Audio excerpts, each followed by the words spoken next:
And welcome to, I'm losing count of the hours already. This is hour 4, I think, of our charity drive for Engineers Without Borders. And sadly, Pumpkin's not with us right now. He'll be along later, but joining me anyway, please welcome back. I can't remember the last time you were on the show, but welcome back, Sarah. Welcome. Hi. So, yeah, it's great to have you on, and welcoming back here again. I think the second charity show he's done with us in a year. It's President of Atheist Ireland, Michael Nugent. How are you doing, Mike? Doing great. Hope things are going well for the podcast. Yep, we're up to $1,611 so far, so we're doing amazing right now. So please keep the money flowing in.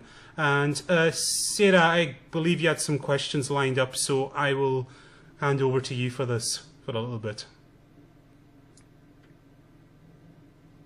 Oh, I think, have we lost Sarah again? Yeah, I think we lost it. Have we lost Michael? Have we lost you? No, it says the video's gone off. All right. Okay, we'll just have to. I'll see if I can get it back again. Yeah, Sarah. Oh, yeah, we've lost Sarah, sadly. So I'll just have to play through this. So, well, Michael. Well, I suppose one subject we could talk about is like the whole thing of secular charities. I mean, is that an issue in Ireland? Like, are a lot of the charities tied into the Catholic Church there?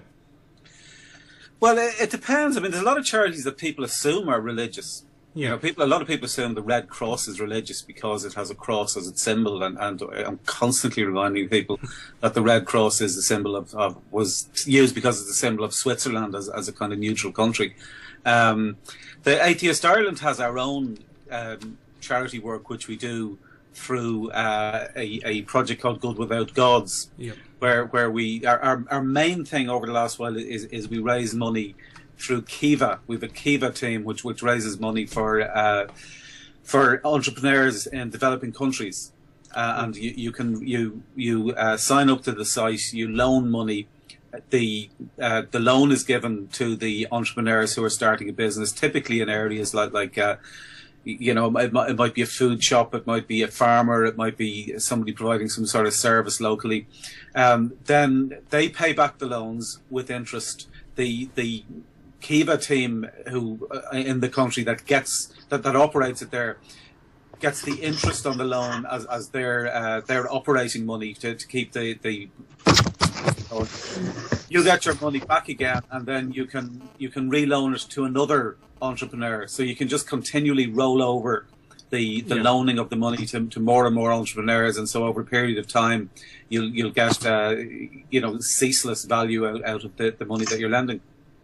Okay, Sarah, you're back. Yep. Right. I think my internet was playing up there. Okay. I noticed it. Go ahead, Sarah. The floor's yours. I noticed that Atheist Ireland took part in the Gay Pride parade in Dublin recently. What was the reaction you received from that? It was very good. That's last year. It's every year there's a Gay Pride parade in Ireland, and in Dublin particularly, and this is the first year that Atheist Ireland formally took part in it. And it was, well, first of all, it was great to have people cheering for Atheist Ireland, an Atheist Ireland banner, rather than being abusive to us. And in particular, what we found is a lot of tourists were taking photographs of the Atheist Ireland banner on the Gay Pride parade, and I'm just assuming that they're going back to whatever country they come from, and saying, you'll never guess what I saw in Ireland, which they would have assumed to be a Catholic country. First of all, a Gay Pride parade, and secondly, an atheist banner on the Gay Pride parade. So we must have seen like everything possible that's unnatural mixed together in the one event. It was great, and it was a huge crowd at the event. It doesn't fit with the stereotype. Exactly, no, it's the exact contrary to their stereotyped images. I want to come in. I just want to interject there. What's the climate like for the gay community in Ireland? Is it quite tolerant, or? Yeah, it's come on a lot. I mean, it's now pretty much unacceptable to overtly discriminate against gay people in Ireland. Yeah. And that's, even in my lifetime, I remember Senator David Norris, who is an Irish politician. He was the first openly gay candidate to be elected to the Irish Senate some decades ago. And he's the person that's generally credited with making homosexuality legal in Ireland. It was illegal. He took a court case. This is you're going back to the 1970s now. He took a court case saying that it violated his human right to family and private life and freedom of conscience and belief. He was defeated in the Irish courts. He brought it to the European Court of Human Rights, and they said that the Irish government was violating his human rights. And so it was on foot of that homosexuality became legal in Ireland. Now, David's a friend of mine, and I remember some of the stuff that this is going back pre-internet days. I remember some of the abuse that he used to get in say messages left on his answer machine on his telephone. And they were just horrific, the things that people would say and leave on the answer machine, including people who would, the answer machine cuts off after a certain amount of time. They would go through as much abuse as they could get until it cut off, and then they'd ring back and continue the abuse. So just astonishing. So but David, a very, very courageous man, and David was the man who eventually made the government make homosexuality legal in Ireland. There's another very funny story about David, which is at one stage, and this is going forward to maybe the 1990s, the Catholic Pope said that it was okay to discriminate against gay people in certain circumstances, and a group of us had a picket outside the papal nuncio's house to protest about this, and there was some outcry over it, but it was supported by the then Catholic Archbishop of Dublin, who was a guy called Desmond Connell, who said, yes, it is okay to discriminate against gay people in certain circumstances. Now, Desmond Connell, to put in perspective, he did his doctoral thesis partly on angels. So this is the type of person that we're talking about. Now, David was asked by the media, what did he think about Cardinal Connell saying that it was okay to discriminate against gay people? And David said, well, it just goes to show that Cardinal Connell may know a lot about angels, but he knows feck all about fairies.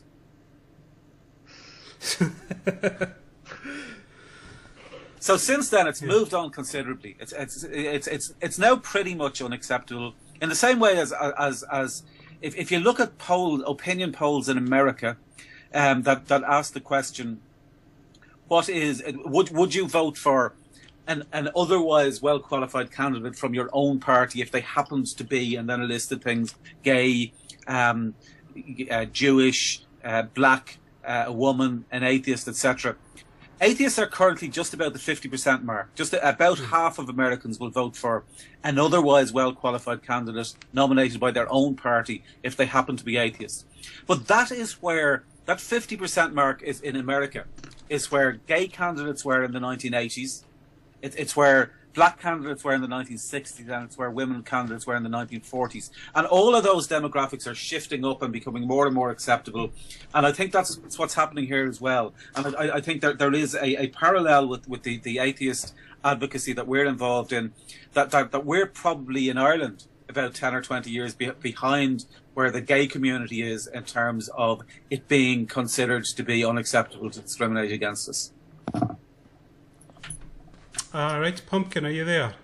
I am. I'm very, very sorry about that. Some family issues have come up. Right. So I'm a little bit pissed off, but I'll try and contain it as best I can. Okay. My sincere apologies for coming in so late, guys. I hope you're not pissed off with me. Take my advice. Never, ever, ever do any kind of money deal with people in your extended family. Right. I'll leave it at that. All right. Well, Pumpkin, seeing as you just come in, we'll let you have a question. I haven't really been keeping track because I've just dropped back in there now. But or whatever you had prepared. I'm not sure if you have had this question in the past, but what do you see of... I know a lot lately it's getting to the stage where parents are being a bit more active in the religious intake of their children. Like, I have seen a lot lately where people will question whether or not there can be very religious activities done with their child. But what do you think when a school like the one I used to go to hires in someone to do a sex ed talk who has a history of talks in America that talk about abstinence only with a highly religious slant? What do you think about getting someone like that in from abroad? Well, obviously it shouldn't have, regardless of whether they're abroad or not. If you're talking about primary schools, I don't think it should happen. It was secondary school, sorry, I should have clarified. Okay, in secondary schools, I would have a slightly different perspective on secondary schools to a certain extent, certainly in the later years of secondary school, where students are sort of on the transition to becoming adults. I think in that case, students should be exposed to different beliefs, but only if it's done in a neutral and objective and critical and pluralistic manner. In other words, if they were being exposed to different perspectives on the same topic, where you would have them being told about safe sex advocacy by one group and about abstinence advocacy by another group, in that perspective, I think that it's reasonable. But if it is just one group being given a platform to promote a particular set of beliefs, independently of any balance, then I think that's wrong. The difficulty in Ireland is that the education system it gives preference to religion, and overtly gives preference to religion, and that the law allows schools with a Catholic ethos to discriminate on the grounds of religion, and gives it exemptions from our equality laws to do so.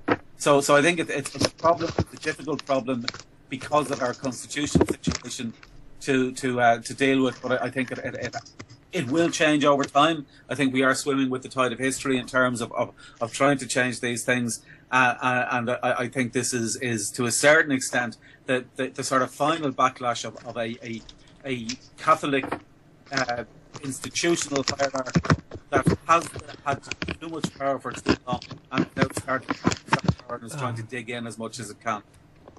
If I might ask another question, just one wee thing, Sarah, there's quite a bit of feedback, and some of the people in the chat are saying it sounds like you're eating cardboard.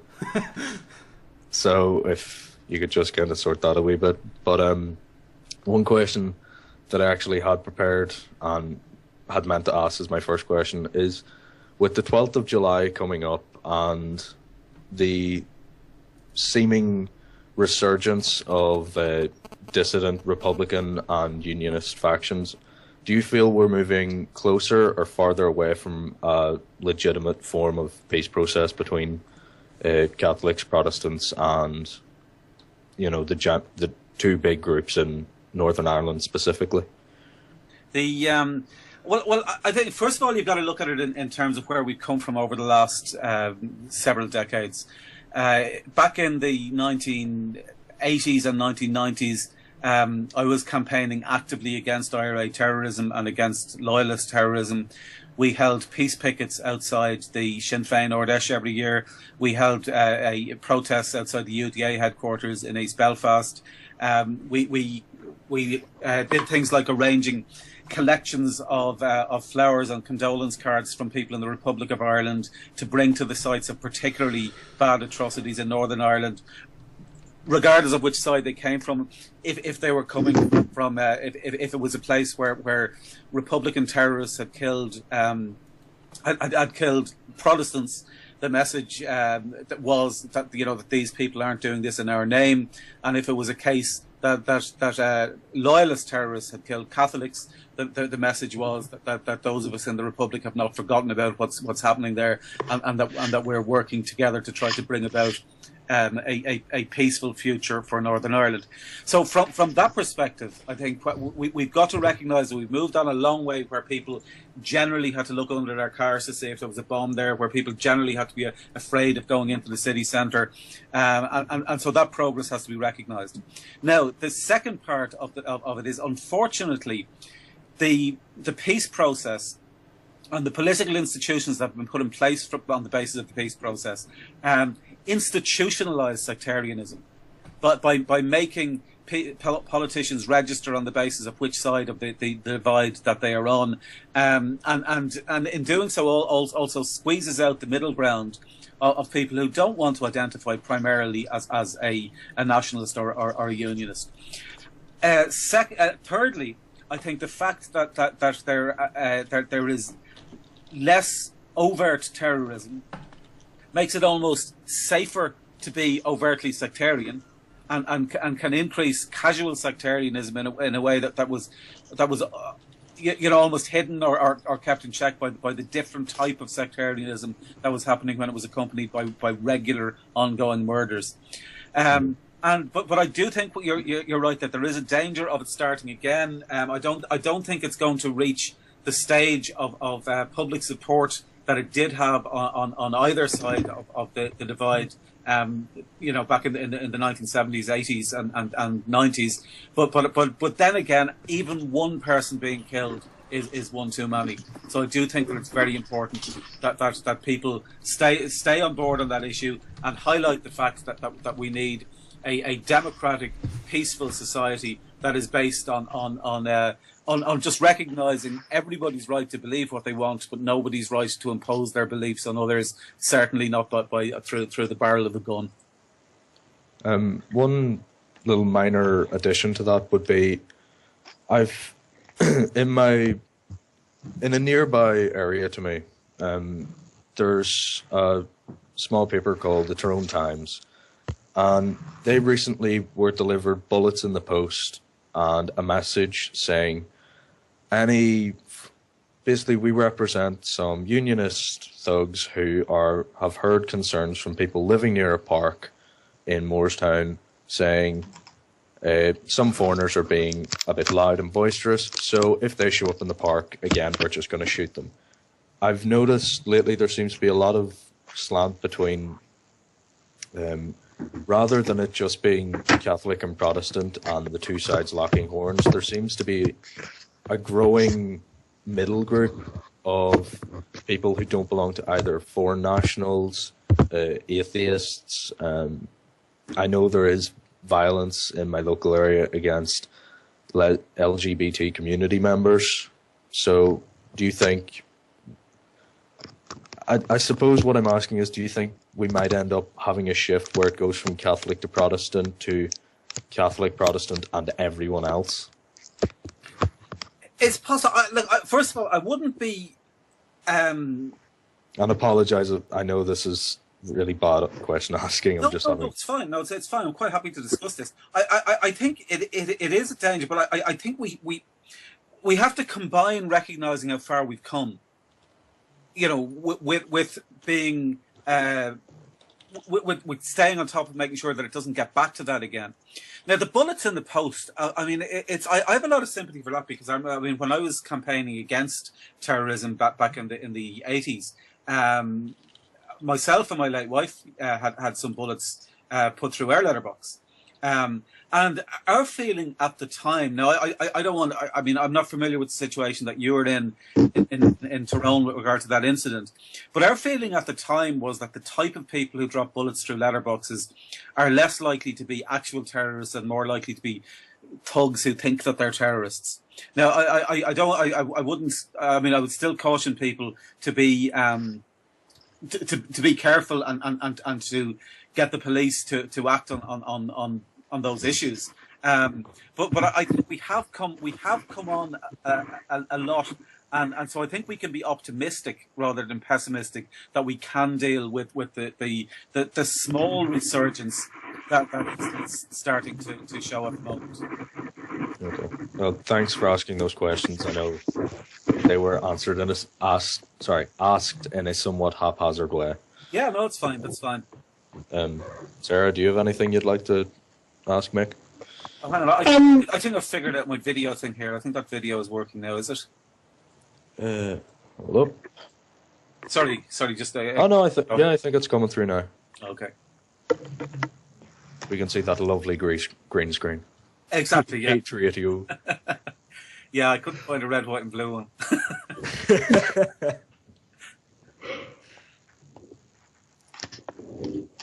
So, Sarah, will we go with a bit lighter topic this time and talk about sport and superstition, maybe in the light of the World Cup at the moment? Oh yeah, sure, yeah. This has been. It's one of the best World Cups that I can remember. It's been a very entertaining World Cup, and I've always felt that religion is that sport and football in particular is worse than religion, because you can change your religion, but you can't change your football team. So I'm kind of stuck from childhood with supporting Bohemians in Dublin and Leeds United in in England. And unfortunately, with Leeds United at the moment in England, their new owner, Leeds have a new owner now, a guy called Massimo Cellino, who's a Roman Catholic from Italy. And his previous club, he thinks 17 is an unlucky number because in Italy 17 has the kind of unlucky connotations that 13 has in this part of the world. And his previous club, Cagliari, they only won once in 20 years when they were playing on the 17th of the month. So he thinks 17 is very unlucky. And so he has told the Leeds United coach to not select the goalkeeper, Paddy Kenny, again, because Paddy Kenny's birthday is on the 17th of the month. So you have a goalkeeper now at Leeds United being paid £10,000 a week, reportedly, who is not being selected because his birthday falls on an unlucky day of the week. So it really is, I think, a sign of how silly people can be when they get involved in sporting activities. Even though I love football, I think some of the stuff that it gets involved in is really silly. It's like Kolo Touré, who used to play for Arsenal. He was always he was one of his superstitions was he would refuse. He always had to be the last player to come out onto the pitch at the start of the match or the second half, the last player to leave the dressing room. And there was a game where one of the Arsenal defenders was injured and couldn't come out for the start of the second half because he was injured. And Touré refused to come out himself because he then wouldn't be the last player to come out onto the pitch. So it's a lot like the old superstition that I play off a friend of mine, where if he enters through the front door of a house, he has to leave through the front door. So anytime he comes to my house, I'll say, "Oh, front door's locked. Come on around the back." He comes in the back door, and then I'll just lock it behind him, and then open up the front door and say, "Oh, you can head out that way." And just seeing the little panic in his face is always brilliant. So you can pay me like hostage until he pays advance. Perhaps you could donate to Engineers Without Borders. Hinted in chat. But Bobby Moore, who used to play for England back in the 1960s, he's the captain of the England team that won the World Cup in 1966. But he insisted always on being the last player to put on his shorts before kick-off in the dressing room. And he'd be just standing around the dressing room with his shorts in his hands, waiting for everyone else to put their shorts on. And Martin Peters, who used to also play for England and West Ham, who they both used to play for, what Martin Peters would do, is he'd wait for everyone to put on their shorts, then Bobby Moore would put on his shorts, and then Martin Peters would take his own shorts off, and Bobby Moore would have to take his off as well in order to wait for Martin Peters to put his on again. And these are people that won the World Cup. These are serious footballers who this is their career, and they're unable to function without that type of superstition. Do you know what annoys me about? There's another very funny, given that we're talking about World Cup as well, another very funny World Cup story from do you remember back in 1990, Ireland were in the World Cup in Italy, in Italia 1990, and remember my parents telling me about it. Well, we did fairly well, right? We did fairly well. We reached the quarterfinals, and we were playing Italy, and we were beaten 1-0 by Italy, and it was a really narrow defeat. And now Charles Haughey, who was the then Taoiseach, which for anybody listening from outside of Ireland, Taoiseach is the Irish for Prime Minister. So Charles Haughey was the Taoiseach, and he arrived onto the pitch with an Irish flag and started running around the pitch as if he personally had made us reach the quarterfinals of the tournament. Then came into the dressing room, and the players were really pissed off because the players had felt that they might have won the game. You know, it was Italy were a really top team, but we'd run them very close. And so they were feeling pretty depressed. Charlie Haughey, the Taoiseach, then came in and started giving this huge speech about sons of Erin and brave warriors of Ireland and all this sort of nonsense. And a couple of the players the Irish players who were born in England, didn't know who he was. They didn't know who or what the Taoiseach was, didn't know who Charlie Haughey was.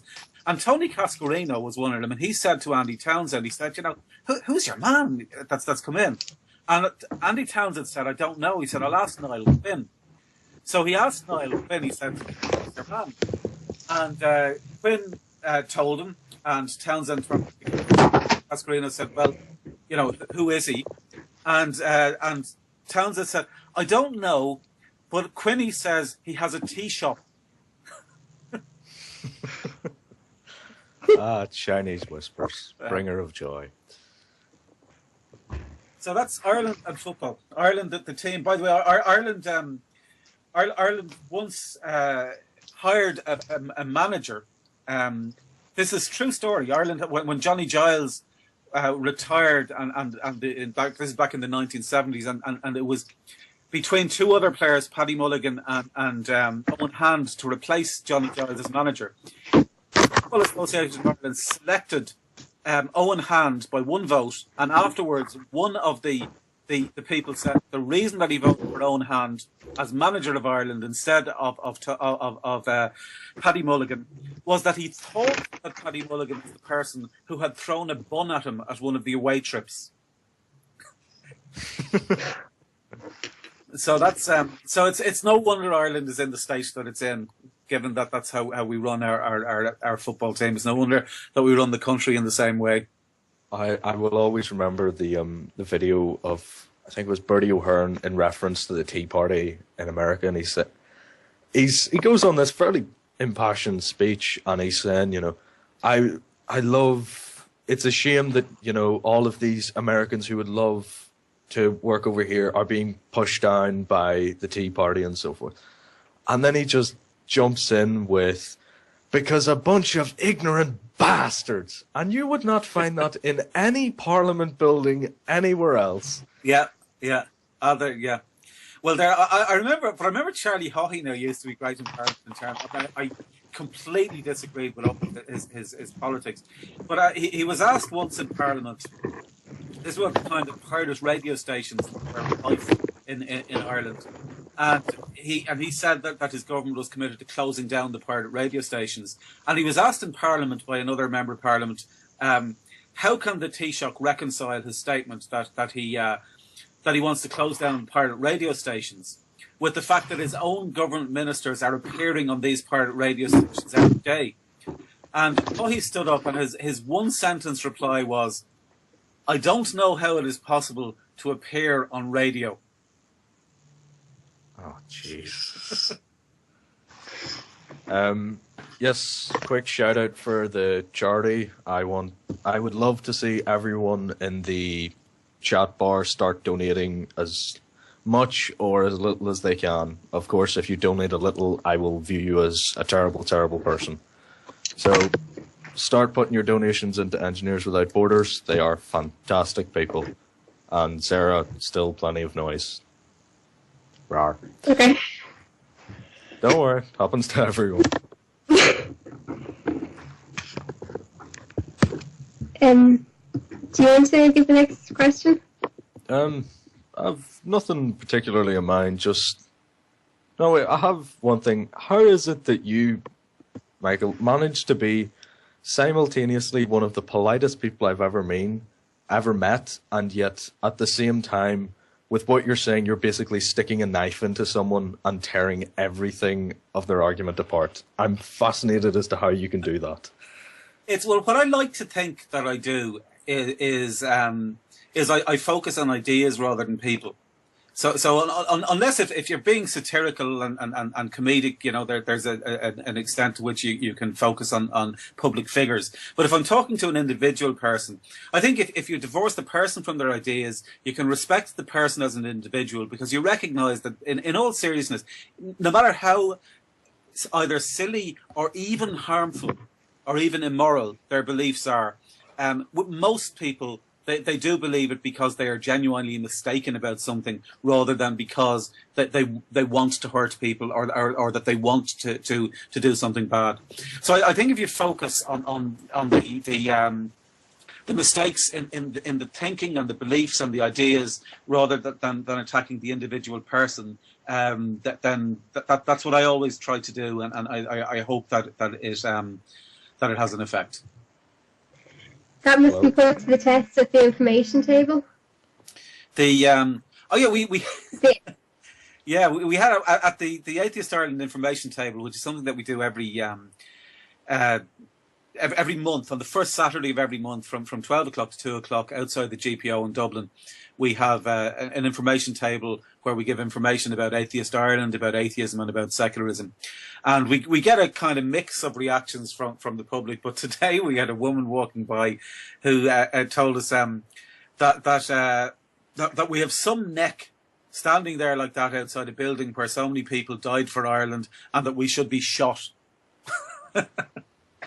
So that's I've never gotten over the brilliant unintentional humour that is derived from, how dare you befoul people who have died fighting for your free speech? I hope you get shot. Yeah, no, yeah. Kind of defeating the purpose. It does, and it kind of, and particularly, it kind of reminds me of another thing, going back to the 1960s, when politicians used to have political rallies by basically standing up in the back of a trailer, attached to a tractor outside mass in rural areas in Ireland, and giving a speech from the back of a trailer.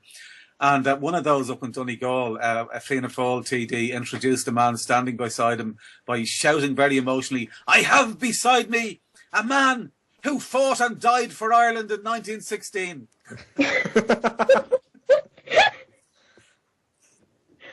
That is spectacular.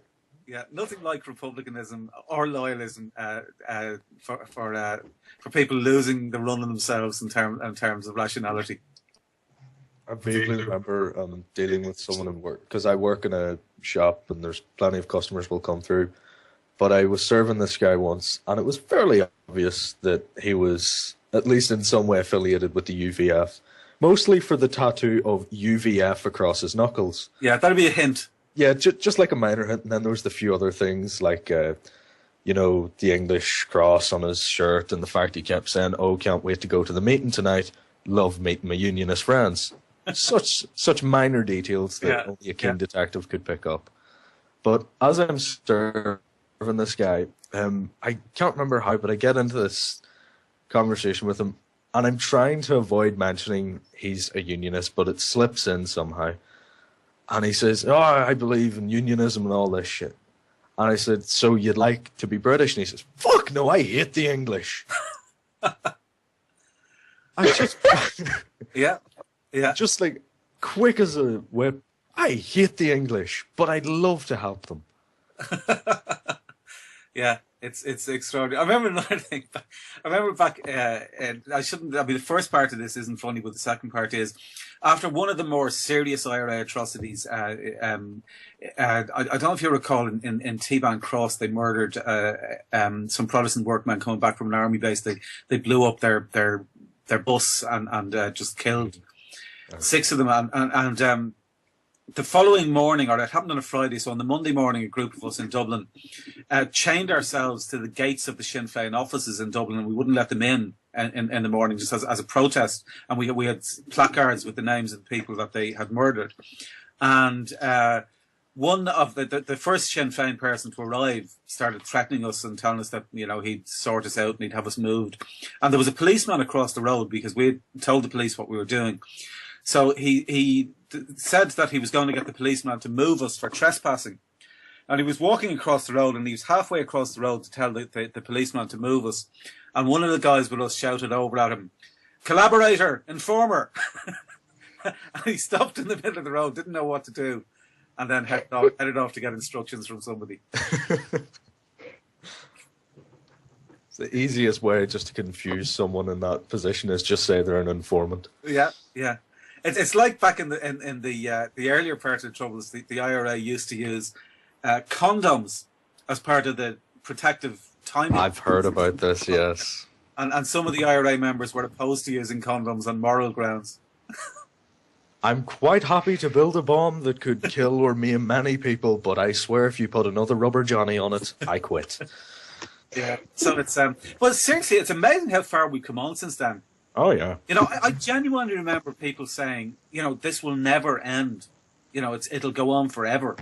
In the Republic, it was kind of couched in they're all mad up there, type of attitude, and there was a feeling that it just wouldn't stop. But the history of conflicts is that generally they do stop. They don't go on forever. And there are things in our lifetime, from the fall of the Berlin Wall to the collapse of the Soviet Union, to the end of apartheid in South Africa, to the moving on of the conflict in Northern Ireland, things that we're seen as almost permanent parts of the geopolitical landscape that have changed. And one of the things that I think is significant is and it's one of the things that keeps me going in terms of the political advocacy and for secularism, is that we're living in an era where major changes can happen. We don't know when they're going to happen. We don't know what's going to trigger them finally happening.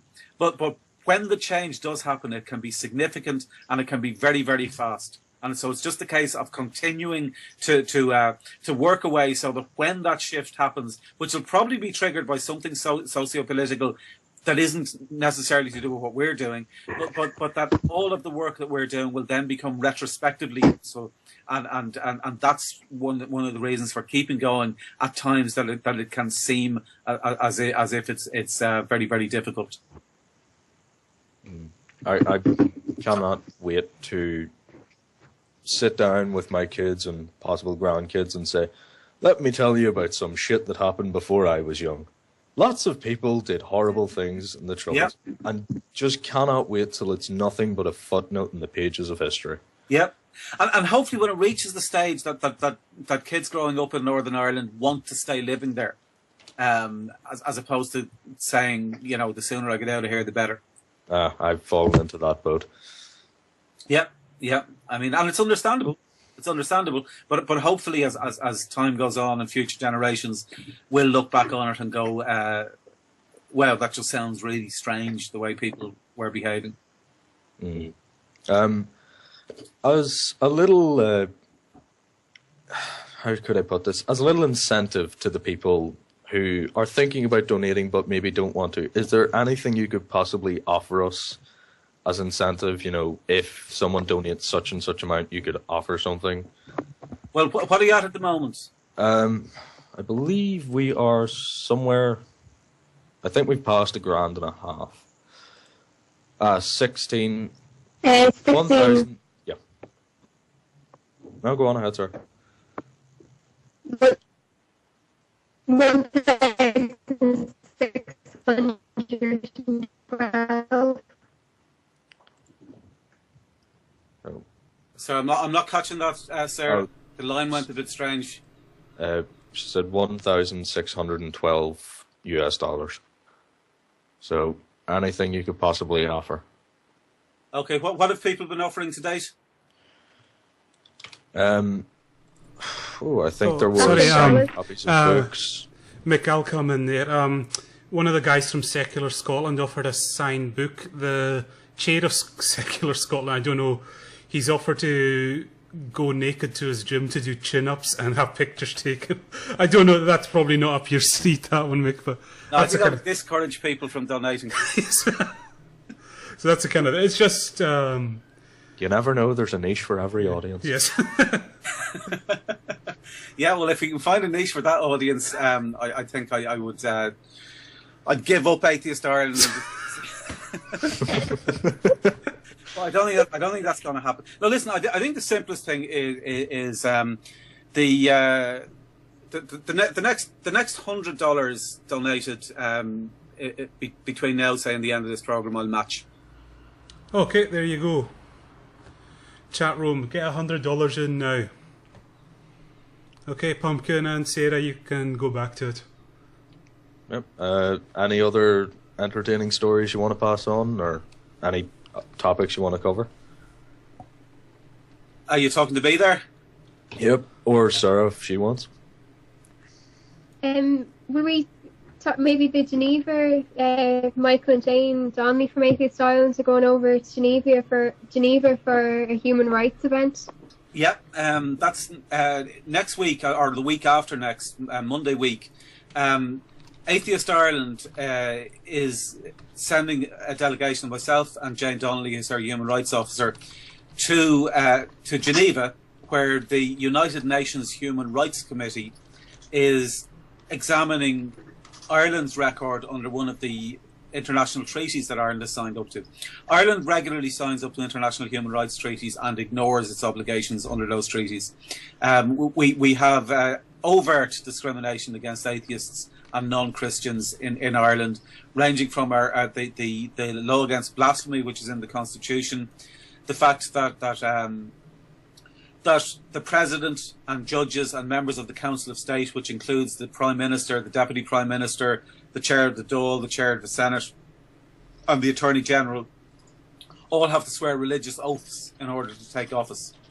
The education system is run in such a way that that schools are essentially state-funded private bodies that are run in accordance with the ethos of the private bodies, which in almost all cases is either the Catholic Church, which is over 90% of them, or other churches are most of the rest of them. And they integrate religious ethos throughout the whole school day, so they're breaching the human rights of secular parents and their children, the rights of freedom of belief and conscience, of equality before the law, of freedom from discrimination, of the right to private and family life, and a range of other rights. We also have exemptions in our equality laws that allow religious schools and hospitals to discriminate on the ground of religion. And we have a range of laws, including the new Civil Registration Act, which discriminates against atheists by giving more favourable treatment to religious groups and to humanist groups than to atheist groups in terms of solemnising marriages. So Ireland will be being asked. This is something that would have been happening anyway. It happens every 5 years or so, or whatever. The last one was 2008, so however many years that is.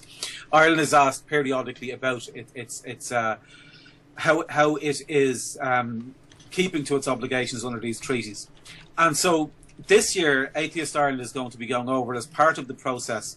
Now, we don't get to contribute directly to the questioning of Ireland, but we can meet beforehand with the Human Rights Committee, the United Nations Human Rights Committee, and suggest to them questions that they should ask the Irish delegation. We've also sent them a written submission that outlines all of the ways that Ireland is both breaching its obligations and also ignoring the requests by the United Nations Human Rights Committee to keep its obligations. So it's part of the process of keeping the government on its toes. One of the things that we find about politicians in Ireland and also in a lot of countries is while they will, be happy to get away with a lot at home because they're used to it and the population know what they're like and so on, when they're abroad, they like to create the impression that they're a modern democracy that respects human rights, and so we'll be over there trying to keep pressure on the Irish government to keep our treaties. Sounds like a plan. Good luck with that. It's a difficult thing, and it can seem like most of the time nothing happens. Most of the time in these things, it's just part of a process. But that process on an ongoing basis is gradually moving things towards a more democratic and pluralist and secular society. We used to be a Catholic country.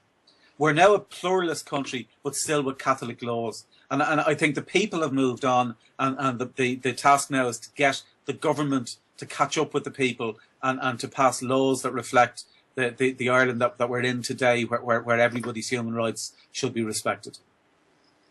Is it an issue that the government here might avoid going towards in case it creates a bit of a discontent within voters? Yeah, I think what it is, Sarah, is there's a saying about which is primarily about civil servants, but it can also be applied to Irish politicians in this context.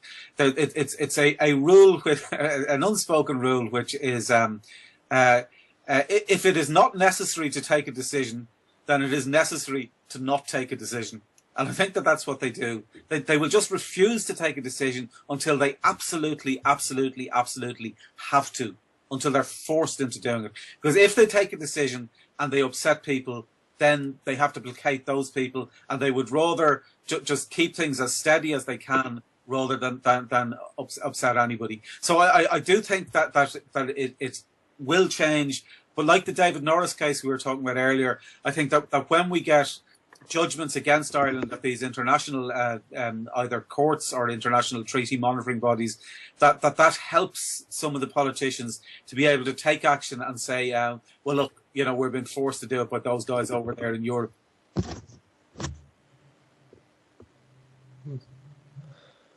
One little thing that I don't know how really I could phrase this, but it's something myself and a couple of friends of mine have got involved in.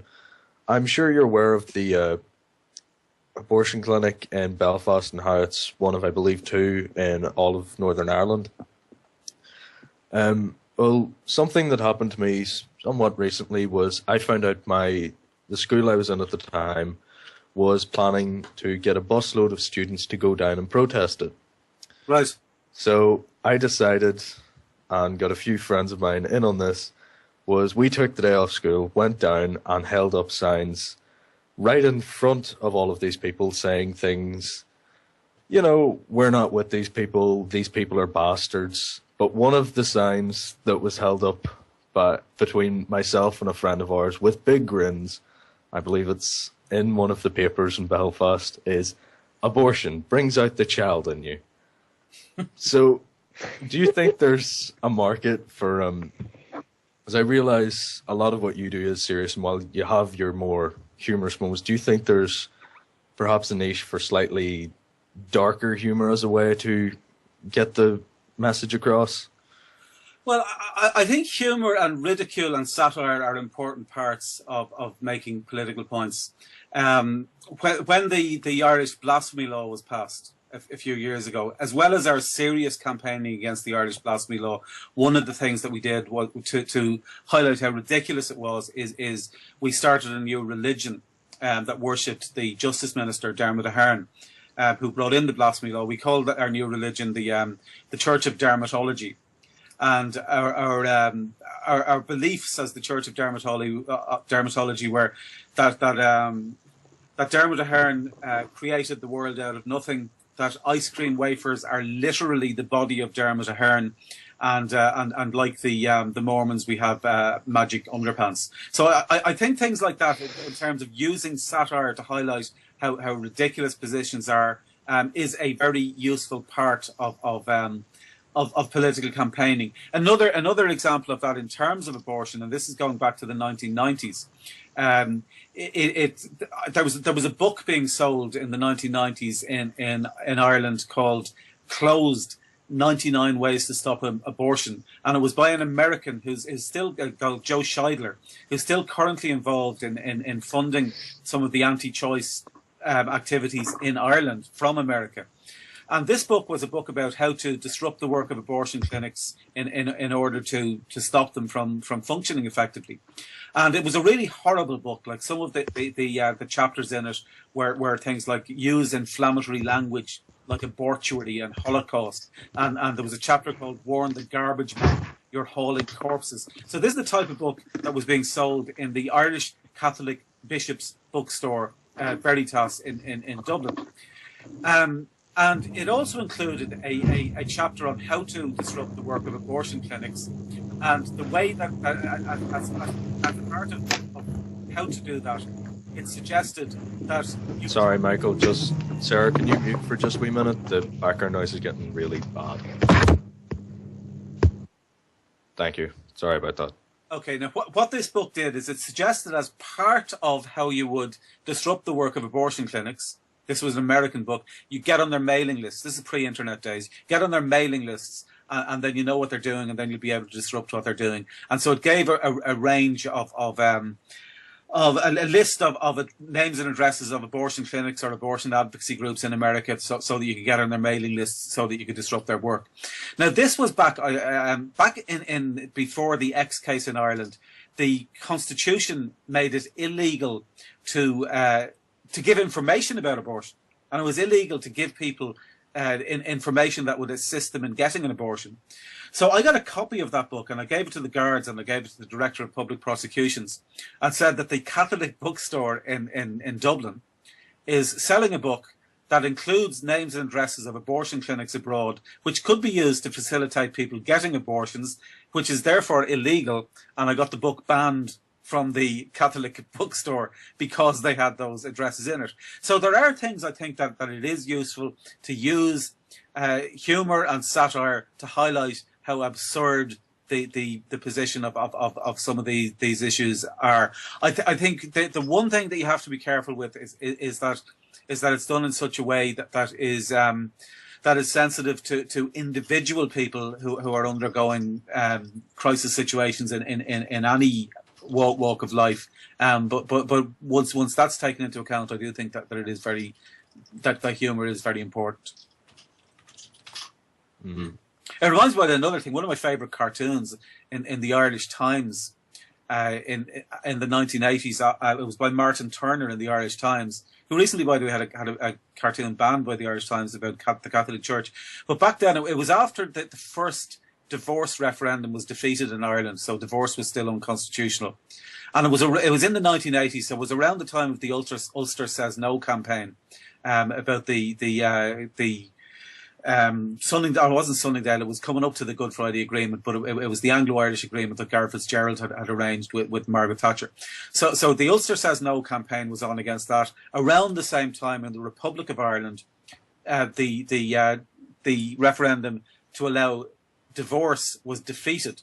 And so Martin Turner had a cartoon of a kind of an Ulster, an orange man, the stereotype orange man with the bowler hat and the sash and the gloves, and a stereotype sort of Paddy character, Wellington boots and a cap and looking like a Paddy character, with their arms around each other, kind of smiling into camera, so to speak, in the cartoon. And the Ulster Unionist had a big rosette on him saying, the caption was "United Ireland at last," and the Ulster Unionist character had a big rosette on him saying "Ulster Says No." And the Paddy character had a big rosette on him saying, "So does Munster, Leinster and Connacht." So it's I think humour can cut through a whole load of philosophical debate very, very effectively. Yes, and I'm afraid you're going to have to fork up that $100 because we actually have raised it. Excellent, happy to do so. If you email me the bank account and I'll get that to you once I go off air here. Actually, I won't do it once I go off air, because once I go off air, I'm going to be watching Holland against Costa Rica. But when Holland against Costa Rica is over, I'll do it then. Yeah, it's just down in the Skype. It's been posted by Cal, so lovely. Okay, want to have a blast at it? Okay, and best of luck with the whole project. I mean, it's a really worthwhile project. Mm. Thank you for coming online. Yeah, no problem. I'm just checking here now to see where that thing is.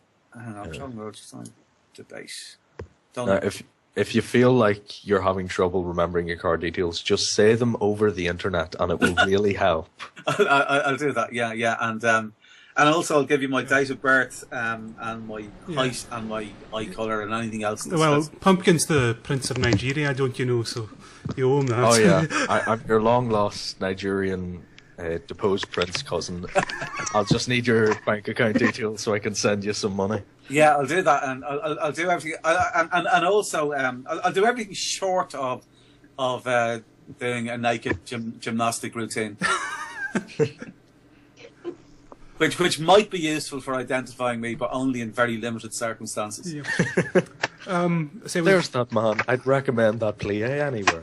Yeah, there's 2 minutes left, and I wanted to just ask you about, there was one specific interview I heard you on recently, Michael, and it was regarding the confession booth. And because I remember you said that was quite a disturbing interview to do. I can't remember what was going through your head when you were listening to what that guy was saying? Because I was just stunned that someone could think like that, Yeah, it was astonishing. For context, it was a Catholic priest who was saying that he wouldn't report child abuse or child rape if it was, he wouldn't report it to the police if he heard it in confession, and he said that it was because everything that he heard in confession, it was as if he had never heard it.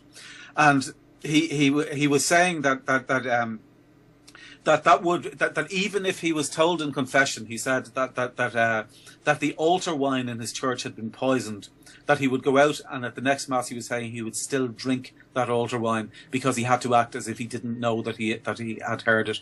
And I was asking, well, would that mean that presumably if you do everything exactly as you would have, you wouldn't drink at all, you'd drink the amount you would normally drink, and you would leave the rest of it there for your next colleague priest to poison himself inadvertently because he wouldn't know that it's poisoned? And he said, yes, I would do that. That's what I would do. And it just goes to show how religion and religious belief corrupts our natural sense of morality. That in any normal circumstance, any adult human being with an ounce of compassion and empathy and sense of cooperation and reciprocity and fairness and justice would realise what the right thing to do is in that circumstance. But because he thinks that the creator of the universe is telling him to do otherwise, he would do these atrocious things. I always loved the little speech you gave at the conference. It ended with aphilatalism. It's as if the post office were the creators of the universe. Yeah, what that is to do with really is the argument that some people say that atheism is like not stamp collecting, and you don't have organisations dedicated to not stamp collecting. And my argument was, yeah, in an ideal world you're right, but if you had a society where people believed that the post office created the universe, and believed that you had to check your stamp collections before you decided what was morally right, then you would have an organisation set up to oppose stamp collecting or not stamp collecting. Yeah. And on that note, I think we have to do the wrap up. Lovely. Okay. Well, listen. Thanks very much for having me on, and best of luck with the rest of the fundraising. Yep, thanks a million, man. Coming on. Okay, cheers now. Bye.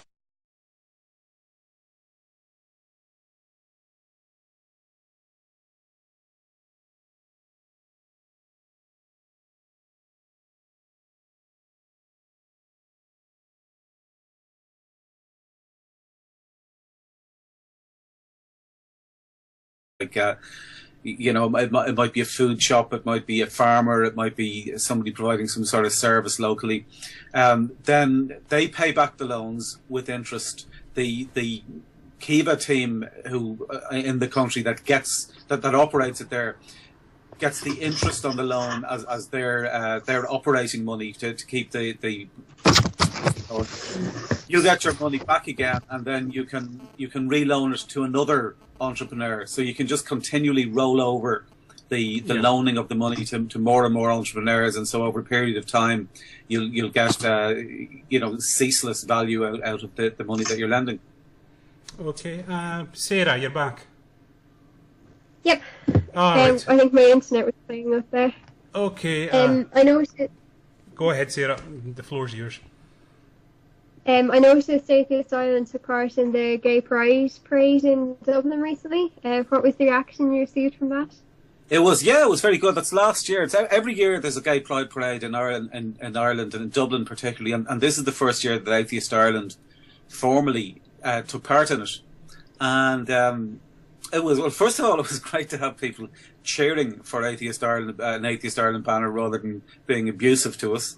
And in particular, what we found is a lot of tourists were taking photographs of the Atheist Ireland banner on the Gay Pride parade, and I'm just assuming that they're going back to whatever country they come from, and saying, you'll never guess what I saw in Ireland, which they would have assumed to be a Catholic country. First of all, a Gay Pride parade, and secondly, an atheist banner on the Gay Pride parade.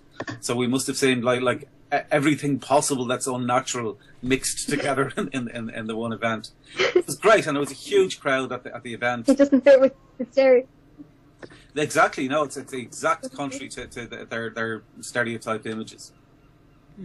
I want to come in. I just want to interject there. What's the climate like for the gay community in Ireland? Is it quite tolerant, or? Yeah, it's come on a lot. I mean, it's now pretty much unacceptable to overtly discriminate against gay people in Ireland. Yeah. And that's, even in my lifetime, I remember Senator David Norris, who is an Irish politician. He was the first openly gay candidate to be elected to the Irish Senate some decades ago. And he's the person that's generally credited with making homosexuality legal in Ireland. It was illegal. He took a court case. This is you're going back to the 1970s now. He took a court case saying that it violated his human right to family and private life and freedom of conscience and belief. He was defeated in the Irish courts. He brought it to the European Court of Human Rights, and they said that the Irish government was violating his human rights. And so it was on foot of that homosexuality became legal in Ireland. Now, David's a friend of mine, and I remember some of the stuff that this is going back pre-internet days. I remember some of the abuse that he used to get in say messages left on his answer machine on his telephone. And they were just horrific, the things that people would say and leave on the answer machine, including people who would, the answer machine cuts off after a certain amount of time. They would go through as much abuse as they could get until it cut off, and then they'd ring back and continue the abuse. So just astonishing. So it's about David, a very, very courageous man, and David was the man who eventually made the government make homosexuality legal in Ireland. There's another very funny story about David, which is at one stage, and this is going forward to maybe the 1990s, the Catholic Pope said that it was okay to discriminate against gay people in certain circumstances, and a group of us had a picket outside the papal nuncio's house to protest about this, and there was some outcry over it, but it was supported by the then Catholic Archbishop of Dublin, who was a guy called Desmond Connell, who said, yes, it is okay to discriminate against gay people in certain circumstances.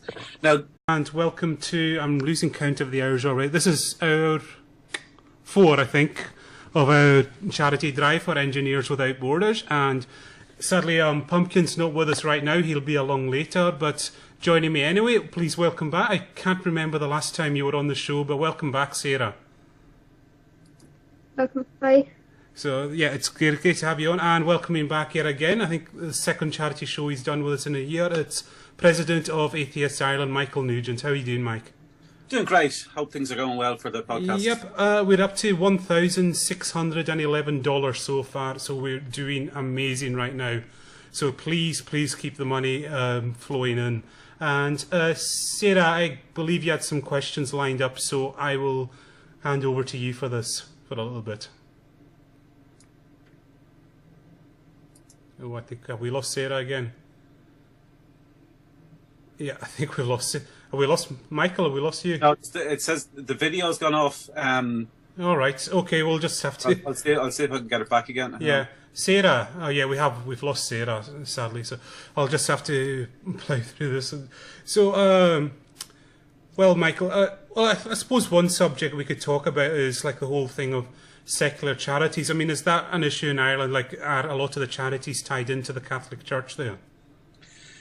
Well, it depends. I mean, there's a lot of charities that people assume are religious. Yeah. A lot of people assume the Red Cross is religious because it has a cross as its symbol, and I'm constantly reminding people that the Red Cross is a symbol was used because it's a symbol of Switzerland as a kind of neutral country.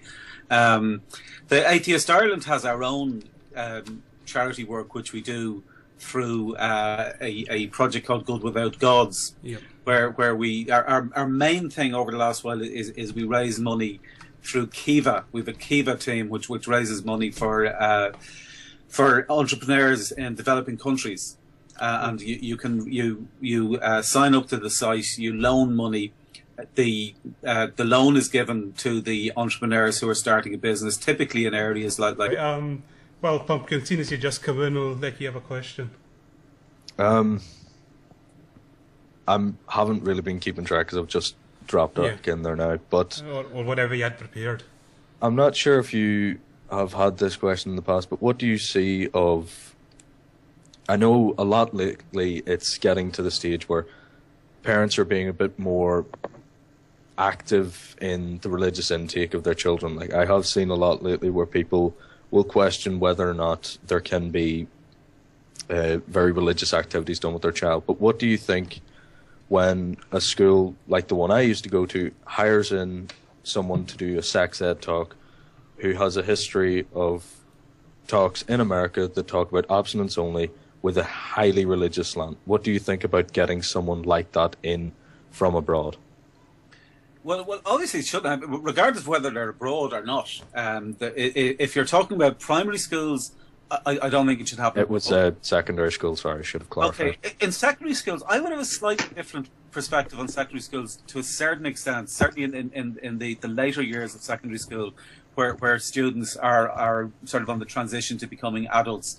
I think in that case, students should be exposed to different beliefs, but only if it's done in a neutral and objective and critical and pluralistic manner. In other words, if they were being exposed to different perspectives on the same topic, where you would have them being told about safe sex advocacy by one group and about abstinence advocacy by another group, in that perspective, I think that it's reasonable. But if it is just one group being given a platform to promote a particular set of beliefs, independently of any balance, then I think that's wrong. The difficulty in that is that the education system it gives preference to religion, and overtly gives preference to religion, and that the law allows schools with a Catholic ethos to discriminate on the grounds of religion. Desmond Connell, to put in perspective, he did his doctoral thesis partly on angels. So this is the type of person that we're talking about. Now, David was asked by the media, what did he think about Cardinal Connell saying that it was okay to discriminate against gay people? And David said, well, it just goes to show that Cardinal Connell may know a lot about angels, but he knows feck all about fairies.